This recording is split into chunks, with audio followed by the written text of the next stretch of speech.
네, 감사합니다. 오늘 함께 나눌 말씀은 고린도후서입니다. 고린도후서 6장 14절로 7장 1절까지입니다. 고린도후서 6장 14절로 7장 1절까지. 제가 가진 성경은 신약성경 291페이지입니다. 고린도후서 6장 14절로 7장 1절까지.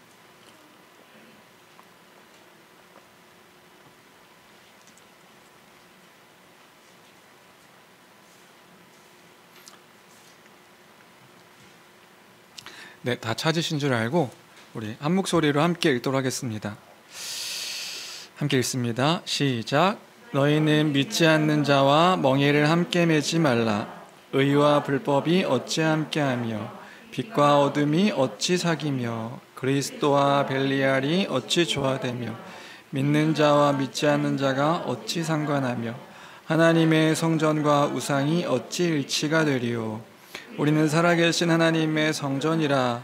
이와 같이 하나님께서 이르시되 내가 그들 가운데 거하며 두루 행하여 나는 그들의 하나님이 되고 그들은 나의 백성이 되리라. 그러므로 너희는 그들 중에서 나와서 따로 있고 부정한 것을 만지지 말라. 내가 너희를 영접하여 너희에게 아버지가 되고 너희는 내게 자녀가 되리라. 전능하신 주의 말씀이니라 하셨느니라.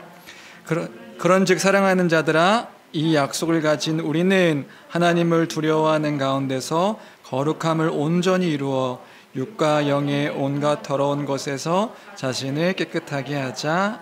아멘. 우리는 계속해서 고린도후서를 함께 살펴보고 있습니다. 우리 바울이 고린도 교회를 향해서 전한 메시지를 통해 하나님께서 지금 우리 교회를 향해서 지금의 교회를 향해서 말씀하고 계시는 것들 우리가 기억하면서 함께 나누고 있죠. 오늘 고린도후서 6장 14절부터 7장 1절까지를 함께 나눴는데요. 좀 이렇게 난해한 본문입니다. 이 본문이요, 조금 이렇게 어려운 본문이어서 이 본문을 좀 어떻게 이해해야 되나, 어떻게 좀 생각해야 되나, 이런 것을 중심으로 좀 오늘 본문을 생각하고 나눠보려고 합니다.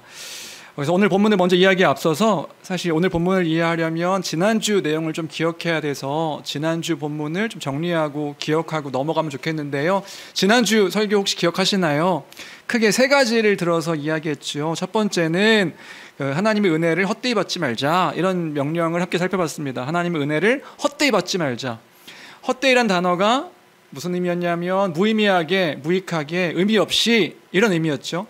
그래서 하나님의 은혜를 의미 없이, 우리로 따지면 영혼 없이 그렇게 받지 말자, 그런 이야기를 함께 나눴죠. 하나님께서 이루신 그 화목의 일들이 값지지 않은 것이 아니다. 너무 귀한 것이기 때문에 그렇군요. 그리스도를 통해서 우리에게 이루신 그 화목, 그 복음에 물러서지 아니하고 복음을 통해서 이루신 그 일들, 이게 좋은 거 그래요, 알아요. 네, 그렇죠, 좋죠. 이렇게 반응하지 말고 감사로 고백하자. 그 복음이 우리에게 전달될 때에 그 아는 것으로, 이해한 것으로 끝나지 말고 이것이 은혜이구나, 하나님의 은혜였지, 정말 귀한 거였지, 그 복음을 또 들려주십시오. 지난주에 그런 분이 안 계시더라고요. 목사님, 복음을 또 들려주십시오. 원합니다, 제가. 이런 분이 안 계셨는데, 그렇게 우리가 은혜를 은혜를 헛되이 여겨서는 안 된다, 무의미하게 여겨서는 안 된다, 그런 이야기들을 함께 나눴습니다. 명령입니다. 사도가 그 고린도 교회를 향한 명령이었습니다. 그 명령을 이 교회는 기억해야 하는 것이지요.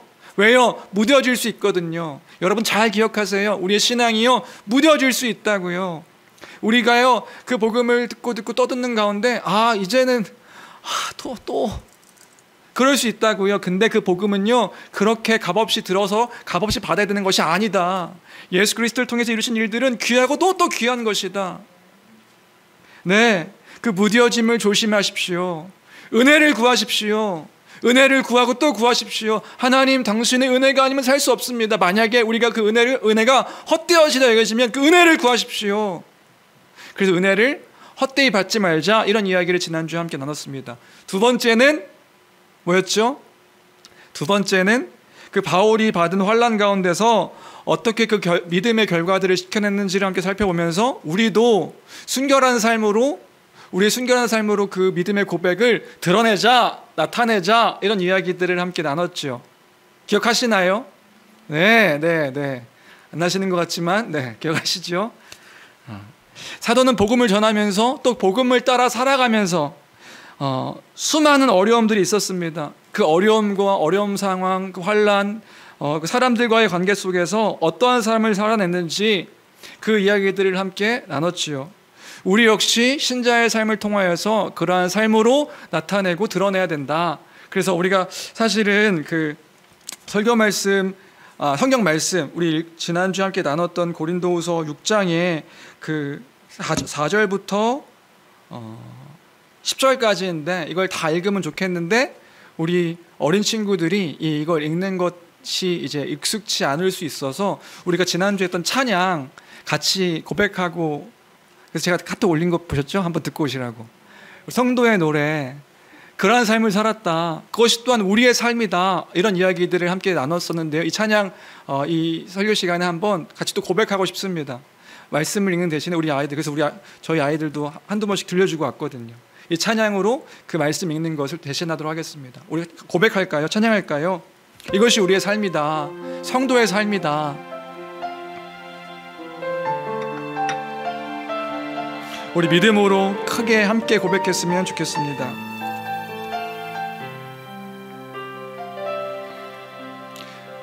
가난과 고난, 수고로움 속에도 성도는 그 믿음을 지켰네.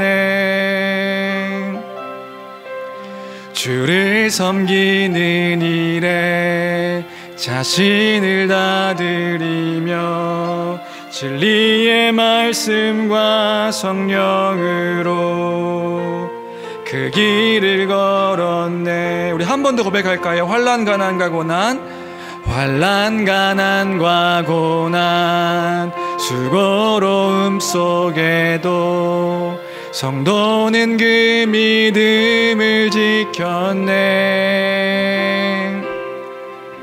주를 섬기는 일에 자신을 다 드리며 진리의 말씀과 성령으로 그 길을 걸었네. 그리스도 안에서 새롭게 하시고 그리스도로 인하여 자유케 되었네. 우리는 무명하나 유명한 자요, 죽음의 위기 속에도 참 생명 가졌고 근심하나 기뻐하며 가난하나 다른 일을 부욕해 하는 자로다. 우리는 무명하나 유명한 자요, 죽음의 위기 속에도 참 생명 가졌고 근심하나 기뻐하며 가난하나 다른 일을 부욕해 하는 자로다.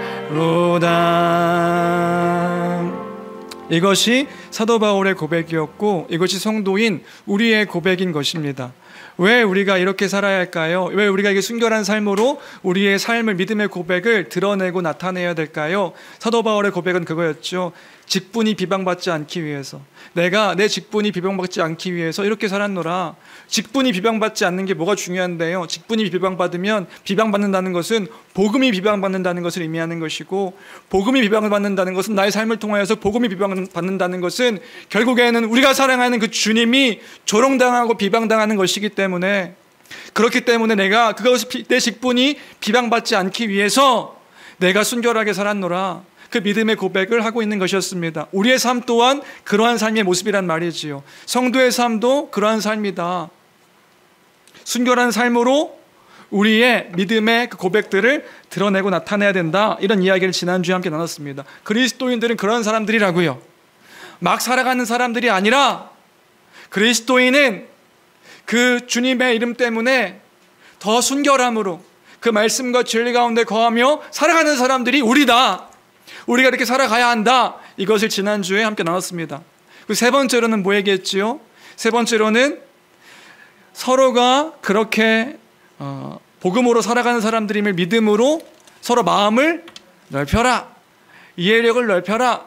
서로를 그렇게 이해해야 된다. 그런 이야기 함께 나눴습니다. 서로 이해해 주는 거라고요. 마음을 넓혀서 서로가 함께 그렇게 이해해 주는 것이 교회여야 된다. 네, 서로의 삶을 받아들이는 삶을 보이자 그 얘기를 함께 나눴죠. 교회는요, 교회 안에 있는 그 공동체에 서로를요 이해해주고 그 마음을 넓히며 받아줘야 되는 사람들인 것입니다. 먼저는요, 왜 그렇게 살아가야 되죠? 먼저는 내가 그 복음을 따라 그 복음을 기준 삼아 살아가는 사람들이어야 하는 것이고, 또요, 다른 교회 안에 있는 지체들이 그렇게 복음을 따라 살아가는 사람들임을 믿어주는 거예요. 왜요? 교회니까요. 교회 안에 있는 성도는 그런 사람들이니까요. 아까 얘기했죠. 성도는 어떤 사람들이라고요? 그 그리스도의 그 이름 때문에, 그 복음 때문에 순결한 삶으로 자신의 믿음을 고백하는 사람들이잖아요. 그런 사람들이 우리잖아요. 그러니까 우리를 서로가 받아줘야 되는 거예요. 마음을 넓혀서 이해해줘야 되는 거예요. 그러니까 지금 그가 하고 있는 행동이 우리가 믿고 있는 그 복음을 따라서 하는 행동이구나 라는 사실을 믿어줘야 되는 거죠. 물론 나랑 생각이 다르고 나랑 어떤 그 모습이 다르고 내가 기대하는 것과 다른 모습을 보일 수도 있지요. 사람 환경이 다르고 기질이 다르고 배운 것들이 다르고 다르기 때문에 다른 모습을 보일 수도 있지요. 그런데 우리가 믿는 거예요. 뭘 믿어요? 저 사람이 우리가 믿고 있는 복음 안에서 자신이 최선을 다해 그 복음을 따라 살아내고 있는 것이구나. 이걸 믿어주는 게 교회라고요. 그러니까 정일국 목사가 좀 어리숙해 보일 수도 있죠. 어리숙한 모습을 보일 수도 있죠. 근데 여러분들이요, 믿어주시는 거예요. 뭘 믿어줘요? 정일국 목사 그래도 그 안에서 그 복음을 따라 살아가려고 노력하는, 믿어주시죠? 저는 여러분들을 믿고요. 여러분들을 믿어주는 거죠. 물론 저의 생각과 다를 수 있어요. 그러나 저 사람이 저렇게 행동하는 것은 그 복음 안에서 살아내려고 하는 그 모습이라는 것들을 믿어주는 거죠. 사도 바울이 그 얘기하고 있는 거예요. 교회를 향해서요. 마음을 넓혀라. 너희는 마음을 넓혀라. 이해를 넓혀라. 그래서 우리도 그렇게 이해를 넓히는 우리여야 된다. 받아주고 이해해주고 격려하고 위로하고 힘을 내어 그들을 위로해주는 교회여야 된다. 그런 교회가 되기를 주님의 이름으로 축복합니다. 네, 은혜를 따라 마음을 넓히십시오. 마음을 넓히며 교회 안에 있는 성도들을 바라보며 또 생각하며 사랑하는 우리 교회가 되기를 주님의 이름으로 축복합니다. 그런 교회여야 된다. 그것이 지난주에 함께 나눴던 내용이고요. 오늘은 그 맥락 안에서 그 다음입니다. 그 다음, 사도는요 교회를 향해서 마음을 넓혀라, 우리를 향해서 이해해달라, 이 명령을 하더니 갑자기 전혀 다른 맥락의 명령을 하는 것을 볼 수 있습니다. 그게 14절이죠. 따라해볼까요? 지금 뭐라고 명령하고 있냐면, 따라해볼까요? 너희는 믿지 않는 자와 멍에를 함께 매지 말라. 다시요. 너희는 믿지 않는 자와 멍에를 함께 매지 말라. 예, 너무나도 갑작스러운 구절입니다. 갑자기 그러는 거예요. 그래서 참 이해하기 어려운 본문이다. 그래서 주석을 봐도 좀 이렇게 다 서로 다른 얘기하는 본문이다. 그럼 도대체 지금 이 사도 바울은 뭘 이야기하려고 하는 것일까요? 우리가 하나씩 좀 살펴보면서 생각해 보고 싶습니다. 오늘 이 명령을요. 먼저 이 명령을 이해하려면요, 우리 생각해야 되는 단어가 있는데요. 멍에라는 단어입니다. 멍에. 여러분, 멍에가 뭔지 아세요? 멍에가 뭔지 아시나요? 아세요? 아유, 그러시군요. 저는 몰랐거든요. 멍에가 뭐냐? 바울은요, 그 당시에 고린도 교회 성도들은 바로 이해할 수 있는 그 단어를 끌고 들어와서 설명해 주고 있는데, 문제는 우리는 지금 21세기를 살아가고 있는 사람들인지라 이것이, 그러니까 그 당시 사람들은 잘 알고 있어서 끌고 들어온 단어인데 우리는 잘 모르는 단어일 수 있다. 물론 시골에 사셨던 분들은 또 아실 수도 있겠지만, 또 연세가 있으신 분들은 아실 수도 있겠지만, 저처럼 이제 도시에 살았던 사람들은 이 멍에가 뭔지를 잘 모르죠. 우리 시민 형제 멍에가 뭔지 아나요? 그래요? 어떻게 알지? 저 사람도 어쨌든 멍해가 뭐냐면요. 멍해는 그런 거더라고요. 멍해는 소나 당나귀 같이 그 같은 종류의 그 동물을 묶는 기구가 멍해다. 우리 친구들을 위해서 사진도 준비했어요. 그러니까 소나 당나귀 같이 나귀 같이 이 동물을 묶는 기구가 멍해인데 이런 거예요. 짐을 끌거나 밭을 갈기 위해서 두 마리의 동물을 이렇게 묶었던. 저기 나무 보여요? 나무? 여기 소. 나도 이거 보이고. 여기 소가 두 마리 있는데 소 두 마리 이 목에다 이렇게 딱 건 거 보여요? 건 거? 이게 멍해라는 기구예요. 멍해. 근데 이 멍해에는요 특징이 하나 있습니다. 무슨 특징이냐면요, 그림에서도 보이듯이 같은 종류의 동물 두 마리를 묶어서 짐을 끌거나 밭을 갈게 한 거예요. 그러니까 같은 동물을 두 마리를 이렇게 묶어서 묶는 기구인 거죠. 서로 다른 동물이면 어떻게 될까요? 여기 지금 소 두 마리가 묶여 있는데 소나 나귀가 묶이면 어떻게 될까요? 소나 나귀가 묶이면 이제 힘을 내기도 엉망진창이 되는 거죠. 걸음걸이도 안 맞고, 한쪽은 소고 한쪽은 나귀면 걸음걸이도 안 맞고, 높이도 안 맞고, 기질도 다르니까 막 어떤 건 빨리 가려고 느리게 가려고 하고, 엉망진창이 될 거예요. 결국 일을 할 수 없게 되는 것이란 말입니다. 지금 사도 바울은요, 이런 멍해라는 이미지를 끌고 들어와서 고린도 교회 성도들에게 말하고 있는 거예요. 뭐라고요? 믿지 않는 자와 멍해를 함께 매지 말라. 이게 무슨 말일까요? 믿지 않는 자와 멍해를 함께 매지 말라. 여기서 믿지 않는 자는 어떤 의미냐 하면 말 그대로 불신자를 의미하는 거예요. 그러면 이걸 그 문자 그대로 이해하면 이런 의미죠. 불신자와는 함께 일하지 말라, 이런 의미인 거예요. 불신자와는 함께 하지 말라. 불신자와는 그 믿지 않는 사람이랑은 교제하지 말라. 그런 의미쯤 되는 명령인 것입니다. 다시요, 사도 바울이 지금 무슨 얘기하고 있냐면 고린도 교회 성도들에게요, 안 믿는 사람이랑은 일하지 마, 이 명령하고 있는 거예요. 안 믿는 사람이랑은 함께 하지 마, 이 명령하고 있는 거예요. 안 믿는 사람은 교제하지 마, 이 명령하고 있는 거예요. 서유라, 안 믿는 사람하고는 친구하지 마, 이 명령하고 있는 거예요. 사도 바울이 지금 이 명령을 하고 있는 거란 말이죠. 무슨 말인지 되시나요? 안 믿는 사람하고는 일도 하지 마. 그 이야기를 지금 사도 바울이 하고 있는 것이다. 아멘? 근데 이렇게 되면 이제 큰일 나는 거죠. 이거를 문자적으로 이해하면, 그래서 이게 지금 그 명령인데, 만약에 이 말씀을 이렇게 문자 그대로 이해하고 나면요, 우리에게 큰 문제가 생기는 겁니다. 왜죠? 왜냐하면요, 우리 주변에는요, 안 믿는 사람들이 너무 많은 거예요. 귀하게 믿는 사람들하고만 교제하시는 분들도 계시지만 우리 주변에는 안 믿는 사람들이 너무 많은 거란 말이죠. 아니, 너무 많은 것을 넘어서서요, 믿는 사람들을 찾기가 쉽지 않은 시대가 되어버렸어요. 지금 우리가 살아가고 있는 시대가 그런 거죠. 믿지 않는 사람들을, 믿는 사람들을 찾기가 너무나도 어려운 시대가 되어버렸어요. 여러분들 주변에 있는 사람들을 보십시오. 믿는 사람들이 몇이나 되시나요? 믿는 사람들이 몇이나 돼요? 믿는 사람들을 찾아볼 수가 있으신가요? 교회 다니는 사람들 찾아볼 수 있으세요? 찾기가 힘든 시대가 되어버린 거예요. 심지어 이런 지금 상황이 어떤 상태냐면 이런 상태예요. 예전에 사립고등학교에 교사도 하시면서 목사님이신 분과 이야기를 나눈 적이 있는데 그 목사님이 그런 말씀하시는 거예요. 요즘에는 그 학교에 그 신호회를 만들기도 힘들다. 왜요? 젊은 크리스찬 그 청년들이요, 자신이 크리스찬임을 밝히지도 않는 사람들이 너무나도 많대요. 학교에 교회 다니는 사람인데 교회 다닌다고 말하지 않는 사람들이 너무 많다는 거예요. 왜요?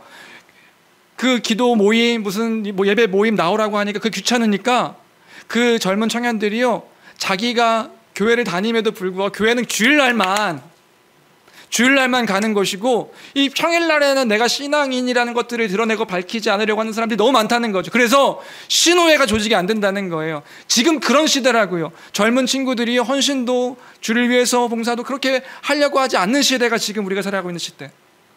그러니까 믿는 사람들을 찾기가, 교회 다니는 사람을 찾기가 너무나도 어려운 시대가 되어버린 거예요. 아니요, 우리 서연이도 그런 말을 해요. 서연이가요, 유치원을 갔는데 유치원에 교회 다니는 사람들이 있니? 교회 다니는 사람들이 있는 것 같대요. 있는 것 같은데, 가율이가 교회를 다니는 것 같은데, 아빠, 근데 가율이가 교회를 다니는 것 같은데 식사 시간에 기도를 안 해요. 너는 하니? 서연이 기도해요? 식사 시간에? 아, 훌륭해요. 기도하는 친구가 없다는 거예요. 기도하는 친구가. 그런 시대라고요. 믿는 사람을 찾기가 힘들다고요. 여러분이 일하는 직장도 그렇고 아랫집 윗집 사는 사람들도 그렇고 심지어 친구 관계를 보더라도 신앙은 둘째치고 교회를 다니는 사람들을 찾기가 힘든 시대가 우리가 살아가고 있는 시대. 그런데요, 사도 바울이 지금 명령하는 건 뭐예요? 그들과 함께 일하지 말라, 그들과 함께 하지 말라, 그들과 교제하지 말라, 이 명령을 하고 있다고 한다면 이건 큰 문제가 아닐 수 없는 것이란 말입니다. 그럼 어떻게 해야 돼요? 우리요, 산으로 가야 되는 거예요. 우리끼리 살아야 되는 거예요. 우리끼리만. 좋네요. 우리끼리 농사하고 소 키우고. 지금 그 얘기하고 있는 걸까요? 사도 바울이요. 만약 그런 문제라고 한다면 고린도 교회에도 큰 문제가 됩니다. 왜요? 우리는 지금 이 고린도 후서를 읽으면서 약간 오해할 수 있는 것들이 있는데, 지금 우리가 살아가고 있는 시대처럼 교회가 밖에만 나가면 교회 건물이 막 있는 그런 도시를 상상할 수도 있어요. 아니요. 고린도 지역은요, 교회가 얼마 없었습니다. 성도가 소수였어요. 이방신을 섬기는 그런 지역 속에서 예수 그리스도를 믿는 사람들이 이제 막 개척해서 생겨난 교회, 그 지역의 교회였단 말이에요. 소수예요. 소수의 종교의 사람들, 예수 그리스도를 믿는 사람들은 소수였던 거예요. 그런 사람들에게 지금 만약에 너희들은 믿지 않는 자와 멍에를 함께 매지 마라, 함께 일하지 말라, 그럼 어떻게 되는 거예요? 그들도 마찬가지로 산으로 가야 되는 거예요. 들로, 아무도 없는 곳으로 가서 교회끼리 살아야 되는 거예요. 그러면 사도 바울이 지금 그 얘기를 하고 있는 것인가? 그래서 예전에 이 본문을 이렇게 해석하시는 분도 본 것 같아요. 뭐냐면 이 본문을 결혼관계 안에서 이 문제를 말씀해 주신 거죠. 그러니까 이 본문은 믿지 않는 사람과 멍에를 매지 말라 했으니, 멍에는 아까 두 동물을 이제 매는 도구잖아요. 그러니까 이건 결혼관계 안에서 불신자와 결혼하지 말라, 이 본문이야 라고 이렇게 설교했던 것도 들은 적이 있는 것 같아요. 불신자와는 함께 결혼하지 말라, 이거는 조금 그래도 이해가 되지요. 근데요, 성경의 그 내용을 생각할 때 이것도 좀 이해가 되지 않아요. 불신자, 갑자기 너희는 마음을 넓혀라 이렇게 명령을 했다가 갑자기 불신자와 결혼하지 말라, 왜 갑자기 이 이야기를 사도 바울이 하겠어요? 하고 있는 걸까요? 뜬금없다는 생각이 드는 거죠. 그러면 우리는 이 본문을 어떻게 이해해야 될까? 지금 사도 바울은 이 고린도 교회에게 어떤 맥락 안에서 이 본문을 이야기하고 있는 것일까? 우리 지난주에 성경 그 연구 방법론 하면서 그런 얘기했죠. 성경을 읽을 때는 한 구절만 봐서는 안 된다. 어떻게 봐야 된다고요? 문맥 안에서 이해해야 한다. 큰 문맥 안에서 지금 사도 바울이 무엇을 말하려고 하는가, 이 문맥 안에서 이 본문을 이해해야 한다. 그런 얘기했죠. 그래서요, 14절을 어떻게 이해해야 하냐면요, 11절부터 13절까지의 말한 것에 대한 연결선 안에서 우리는 14절을 이해해야 하는 것입니다. 그러면요, 11절부터 13절까지 무슨 얘기했는데요? 무슨 얘기했냐면 이런 얘기했잖아요. 다른 사람을 대할 때 마음을 넓혀라, 교회 안에 있는 지체들을 대할 때 이해를 넓혀라, 이 명령을 하고 있었잖아요. 교회가 다른 사람들을 대할 때 이해를 넓히고 마음을 넓혀라, 이 명령을 하고 있었단 말이에요. 그러니까 이런 거죠. 우리가 진리 안에서, 복음 안에서 살아가는 우리의 상황 가운데서 우리는요, 서로에 대해서 마음을 넓혀야 됨이 분명합니다. 이해해주기 위해서 노력하고 서로를 대할 때 더 넓은 마음으로 받아주기 위해서 노력해야 하는 거예요. 그런데 그 이해를 넓힘이 우리가 자칫 오해하면요, 그 이해를 넓히는 게요, 모든 영역에서 이해를 넓혀야 된다고 오해할 수 있어요. 그러니까 다 받아줘야 된다라고 오해할 수 있는 거예요. 근데요, 생각해 보세요. 만약에 어떤 사람이요, 불의한 일을 한다면 교회는 어떻게 해야 될까요? 교회 안에는 지체가 또는 다른 사람들이요, 나쁜 짓을 한다면 어떻게 해야 될까요? 교회니까 그것들도 다 이해해 줘야죠. 교회니까 다 받아줘야죠. 맞나요? 아니요. 그건 아닌 거예요. 다시요. 너희는 마음을 넓혀라. 모든 사람들을 다 그 복음 안에 살아가는 것들을 믿어줌으로 수용해라. 그런데 그 얘기하고 있는 거예요. 그런데 다 이해할 수 있는데, 다 받아줄 수 있는데, 만약에 그 사람이요 불의한 일을 한다면요, 거짓된 일을 한다면요, 악한 일을 한다면요, 그런 가치, 그런 행동, 그런 삶의 모습을 보인다면요, 그건 우리가 함께 멍에를 메고 갈 수 없는 것이라는 것을 명령하고 있는 거예요. 너희는 그 믿지 않는 자들과, 그 믿지 않는 것을 보이는 자들과 함께 멍에를 메지 말라. 그건 멍에를 메야 될 부분이 아니다, 이 얘기를 하고 있는 것이란 말입니다. 그러니까 사도는 지금 뭐 얘기하고 있냐면 성도의 거룩한 삶, 성도의 구별된 삶을 이야기하고 있는 거예요. 물론 이해해야 하는 거죠. 근데 그 이해를 악한 것과 불의한 것과 함께 거기서는 구별되어져야 하는 것이 성도의 삶의 모습이란 말입니다. 왜요? 그것이 거룩이니까요. 그것이 거룩한 삶이니까요. 다시 얘기합니다. 우리는요, 마음을 넓혀야 됩니다. 교회 안의 지체들을 바라볼 때에 이해를 넓혀서 그 주변의 사람들을 이해하고 받아들이는 모습을 보여야 됩니다. 그런데요, 어떤 사람들이요, 교회 안에서 막 사기를 쳐요. 막 사람들을 비방해요. 이간질을 해요. 주님의 이름을 모욕하고 조롱해요. 거기에서 우리가 동요해서 그런 말들에 우리가 우리의 가치와 기준이 있죠. 하나님을 마음을 다하고 목숨을 다하고 뜻을 다하여 주 너의 하나님을 사랑하라. 그리고 내 이웃을 내 몸같이 사랑하라. 이것이 우리의 삶의 기준과 방향인데 그것들을 막 폄훼해요. 아, 그렇게 살아가는 거 무식한 거야. 조롱해요. 다른 사람들을 모욕해요. 그것들이 우리가 함께 할 수 있는 거란 말인가요? 아니요. 그 속에서는 구분되어야 되는 거예요. 그 속에서는 구별되어야 되는 거예요. 그것을 권고하고 있는 것이란 말입니다. 14절부터 16절 전반부까지 함께 읽어볼까요? 함께 읽겠습니다. 함께 읽습니다. 시작. 너희는 믿지 않는 자와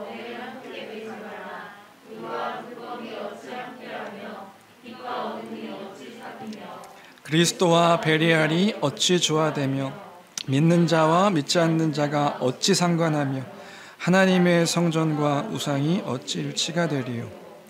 우리는 살아계신 하나님의 성전이라. 네네. 그러니까 이런 얘기잖아요. 의와 불법이 어찌 함께하고 빛과 어둠이 어찌 사귀며 그리스도와 베리알의 사탄의 이름이거든요. 그리스도와 그 사탄이 어찌 조화가 되며 믿지 않는 자와 믿는 자와 믿지 않는 자가 어찌 상관하며 하나님의 성전과 우상이 어찌 일치가 되리요. 그럴 수 없다.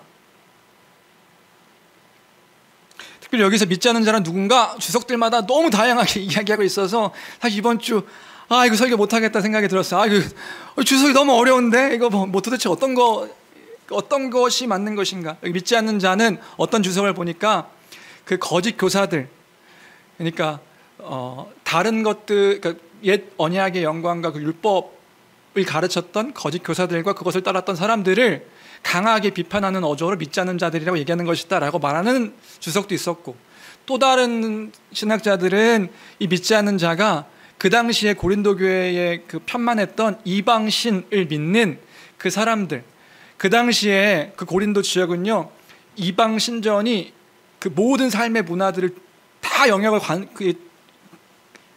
주관하고 있었어요. 정치, 경제, 문화, 사회. 그래서 고린도전서 8장 기억하시나요? 시장에서 나온 고기도 우상에게 바친 제물, 그러니까 고기를 먹으려면 우상에게 바친 제물, 그러니까 먹는 고기는 다 우상에게 바친 제물들을 먹을 수 있는 지역이 고린도 지역이었던 거예요. 그러니까 그 지역 자체가 그 이방 그 신들을 섬기는 사람들이 대반이니까 그 신전 안에 들어가서 뭔가 하지 않고서는 뭐 직업도 마찬가지고 사람을 사귀는 것도 마찬가지고, 그러니까 뭘 할 수가 없는 거예요. 그런 상황 가운데서 믿지 않는 자들은 이 이방신을 섬기는 사람들이다라고 말하는 신학자들도 있었어요. 근데 생각해보니까 뭐든 상관없을 것 같아요. 뭐든 상관없는데 사도 바울이 지금 말하는 것은 뭐냐면요, 그들과 아예 상종하지 말고 그들을 떠나라 이런 얘기를 하는 것이 아니라 그들의 가치, 그들의 사고, 그 불신자와 같이 여기는 그들의 그 태도, 행동, 그것들을 함께하지 말라라고 말하는 것이 지금 사도 바울의 명령이란 말입니다. 왜요? 왜? 교회니까요. 교회니까요. 그들과 섞이지 말라는 거죠. 동요하지 말라는 거죠. 그것에 흡수되지 말라는 거죠. 받아들이지 말라는 거죠.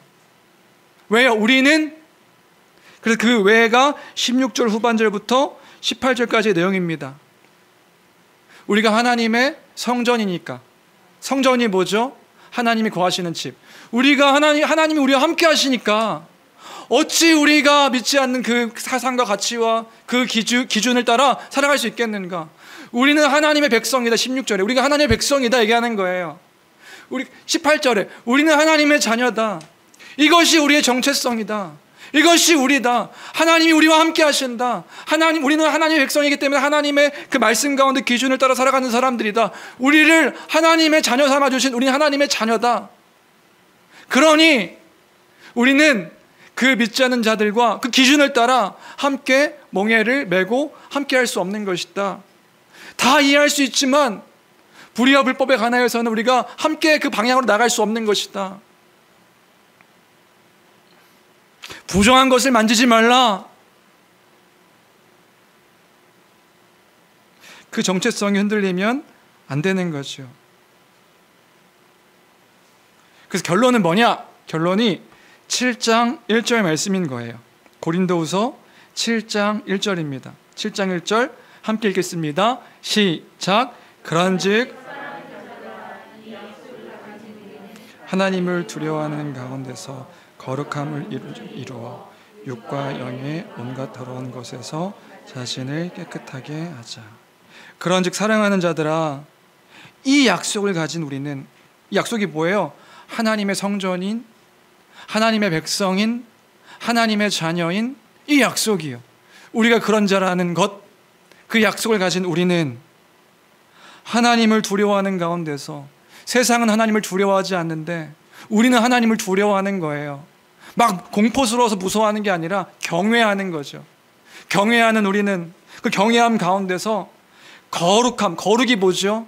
이 거룩도 되게 많이 설명하고 싶었는데 다 지웠어요. 안 돼! 이거 하면 2시간이야. 안 돼! 다들 구별됨이죠. 도덕적 탁월함이죠. 나중에 설명드릴게요. 결국 구별됨이죠. 구별함을 온전히 이루어 육과 영의 온갖 더러운 것에서 자신을 깨끗하게 하자. 깨끗하게 하자. 우리가 그렇게 삶을 살아가고 살아내자. 이것이 우리의 정체성, 우리의 모습, 이 교회가 드러내고 나타내야 할 삶의 모습인 줄로 믿습니다. 이해하나 구별되어 살아가는 삶. 모든 것을 다 이해할 수 있지만 그 하나님의 그 거룩하심 앞에서 그 거룩하심을 따라, 그 거룩을 따라 살아가는 우리이기에 구별되어 구분되어 살아가는 삶. 그것이 우리 교회의 모습이어야 할 줄로 믿습니다.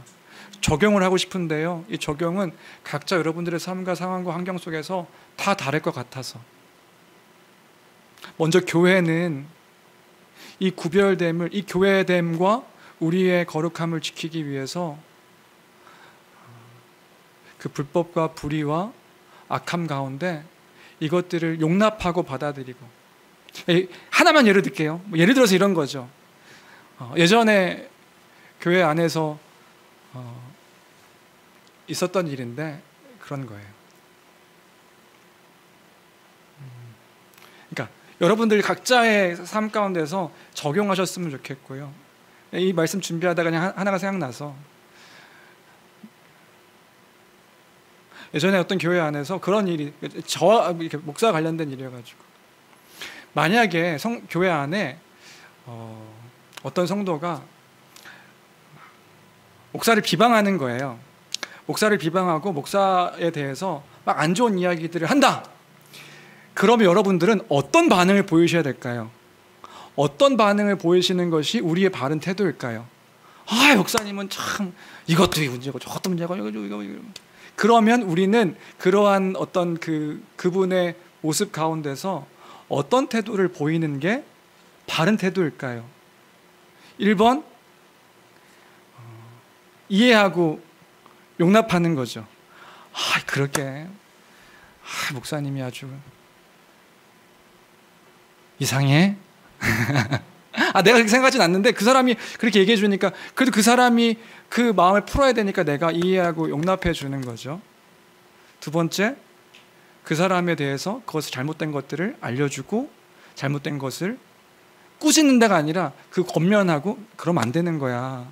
그건 주님께서 원하시는 모습이 아니야. 여러분들이 저 욕하지 않는 걸 알기 때문에 제 얘기를 하는 거예요. 어떤 모습을 보여야 되는 걸까요?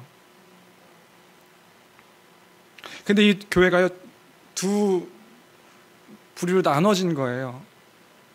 그래서 결국엔 또 교회가 또 그 안에서 막 갈등도 있고. 네, 이해하고 용납해야 되는 부분들도 있지만, 물론 그 사람에 대해서 받아들이고 해야 되는 부분들도 있지만, 또 한편으로는 그것이 옳지 않은 것이라는 사실. 왜요? 교회의 거룩함을 온전히 지키기 위해서, 하나됨을 온전히 지키기 위해서 우리가요, 그 선한 마음으로, 사랑의 마음으로 그것이 옳지 않은 것임을 또 함께 나누고 이야기하는 것이 우리가 보여야 될 바른 태도의 모습일 것이란 말이죠. 지금 그 얘기를 하고 있는 거예요. 앞에서는 넓은 마음으로 다 마음을 넓혀라, 그러한 삶임을 인정해주고 받아줘라. 또 한편으로는요, 그럼에도 불구하고 거짓되고 옳지 않고 불의한 어떤 일들에 대해서 멍해를 함께, 그러니까 멍해를 함께 하지 말라는 게 막 그 사람을 막 하라는 것이 아니라 그 방향으로, 그 어떤 모습으로 함께 가지 말아야 된다라고 말하는 것임을 우리가 기억할 때에 이 두 가지 이해함과 구별됨 속에서 서로 함께 온전히 하나됨을 이루고 한 모습으로 정말 주님께서 원하시는 하나님을 사랑하고 이웃을 몸처럼 사랑하는 삶의 모습으로 함께 나아가는 그런 교회가 되기를 주님의 이름으로 축복하고 축원합니다. 두려운 가운데서 거룩함을 온전히 이루는 우리 모두가 되기를, 그런 모습으로 살아내고 살아가는 우리가 되기를 주님의 이름으로 축복하고 축원합니다. 말씀을 정리합니다. 네.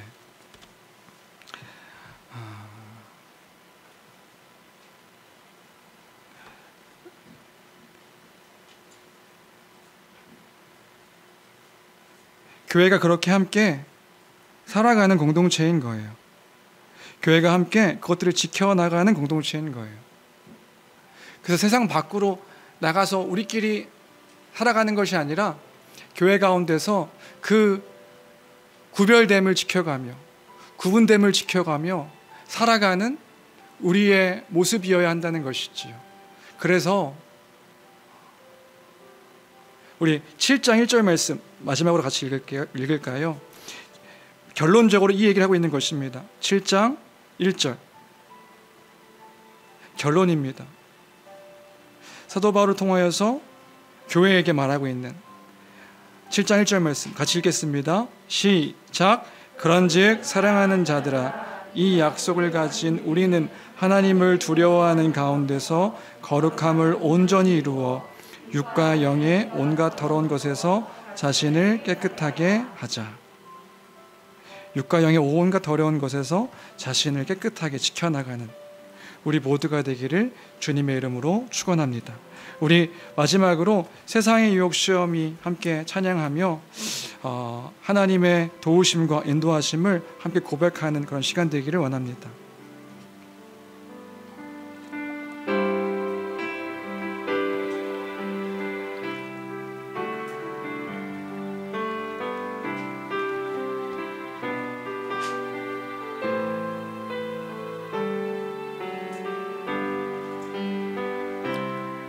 세상의 유혹 시험이 내게 몰려올 때에 나의 힘으론 그것들 모두 이길 수 없네. 거대한 폭풍 가운데 위축된 나의 영혼, 어찌할 바를 몰라 헤매이고 있을 때 주를 찬양, 손을 들고 찬양. 전쟁은 나에게 속한 것 아니니 주를 찬양, 손을 들고 찬양. 전쟁은 하나님께 속한 것이니 거짓과 속임수로 가득 찬 세상에서 어디로 갈지 몰라 머뭇거리고 있네.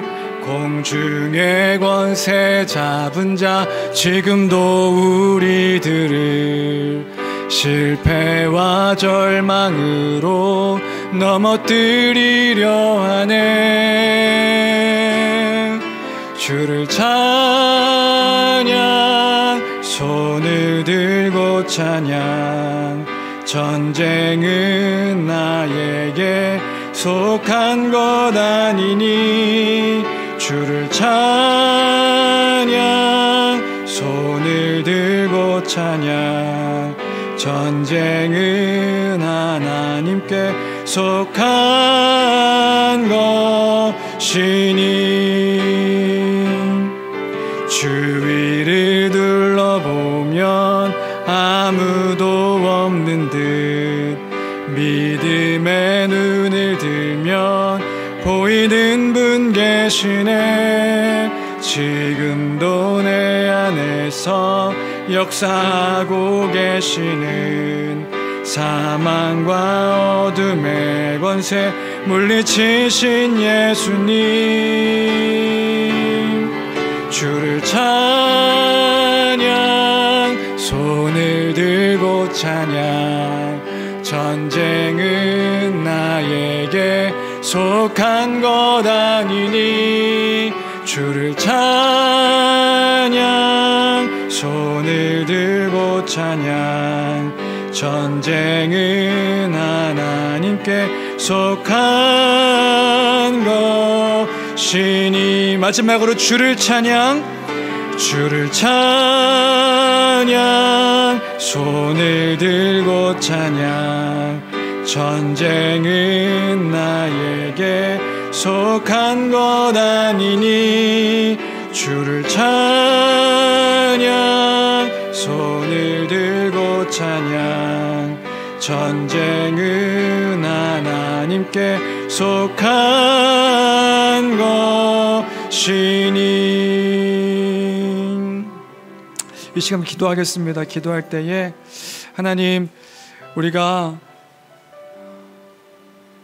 그 복음 안에서 마음을 넓히는, 그 넓히는 그리고 받아들이며 수용하는 그러한 이해 넓은 그러한 삶이 되게 해달라고 기도하고, 또 한편으로는 그 불의한 일들 가운데서 내 마음을 지키고 내 생각을 지키고 그 내 믿음을 지키고 그 진리 가운데 지켜가는 그 삶을 살아가는 내가 되게 해달라고. 수많은 유혹이 있고 수많은 어려움들이 있고 수많은 환경 가운데 처해져 있는데 우리가 그 불의한 가운데 우리의 마음이 뺏겨서 흔들리는 것이 아니라 그 하나님의 뜻 가운데 거하며 그 뜻을 지키며 살아가고 살아내는 그런 교회가 되게 해달라고. 그것들에 우리가 더 마음을 지켜서 하나님을 사랑하며 그 내 이웃을 지키는 그러한 삶으로 살아가는 우리 인생 되게 해달라고. 하나님, 우리에게 그 믿음 허락하여 주옵소서. 우리에게 그 은혜 허락하여 주옵소서. 주님께서 원하시는 뜻 가운데 거하는 그 순결한 삶을 우리에게 허락하여 주옵소서. 이런 기도의 제목으로 우리 함께 기도하며 나가도록 하겠습니다. 함께 기도하시겠습니다. 존귀하신 하나님 아버지, 은혜와 사랑을 감사합니다.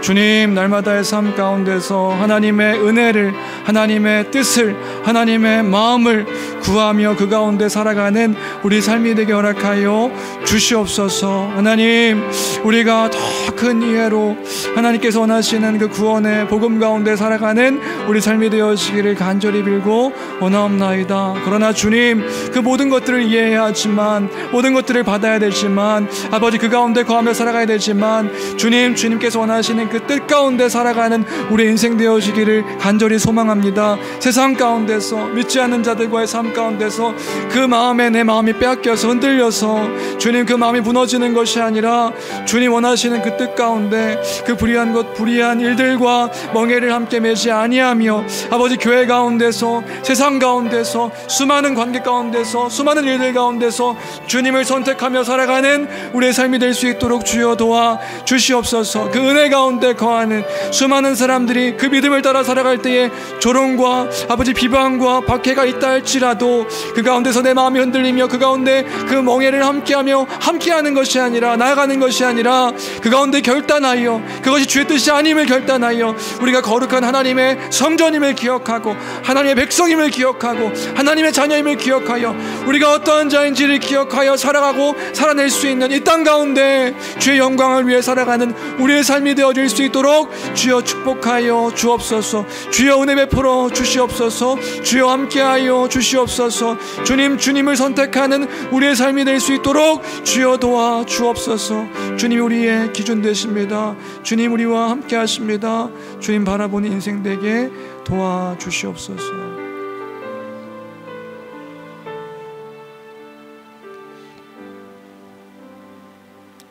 하나님이 우리와 함께 하십니다. 주님을 경외하는 마음으로 거룩한 삶, 구별된 삶, 구분된 삶, 교회 가운데서, 세상 가운데서, 수많은 사람들의 그 상황과 관계 속에서 주님, 주의 뜻 가운데 거하며 그 진리를 붙잡고 살아가는 우리 모두가 될 수 있도록 주여 축복하여 주옵소서. 주님, 우리의 마음이 더 넓어지기를 원합니다. 그러나 그 넓어짐 가운데 주의 뜻이 있음을 기억하여 그 뜻을 기준 삼아 살아가는 우리의 인생 될 수 있도록 아버지 친히 역사하시며 함께하여 주옵소서. 모든 것, 우리의 인생 모든 것 주께 있음을 고백합니다. 감사합니다. 귀하신 우리 주 예수 그리스도 이름으로 기도합니다.